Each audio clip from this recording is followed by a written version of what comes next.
नाती की चल रही है बात। अब नानी को खाना है, क्या खाना नानी? ये देखो नानी धीरे से चोरी से निकाल रही है नस। चोरी चोरी नानी करेगी चोरी चोरी करेगी ना, नस नहीं है बोलती है, राकड़ है।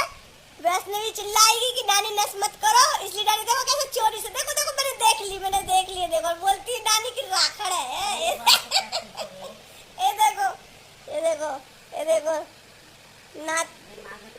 नानी नातन की चल रही है बातें। ऐसी बात है इन लोगों की, देखा नानी अम्मा मान जा। नानी कभी भी गुस्सा हो जाती है, फिर बोलती है मेरे को शिकारा पहुंचा दो, मेरे बूंदी के पास पहुंचा दो, मुझे शिकारा जाने दो, मैं क्या करूं बता रे भाई, बता बता बता बता। ये देखो नस की चोरी हो रही है, देखो धीरे धीरे, ये देखिए ये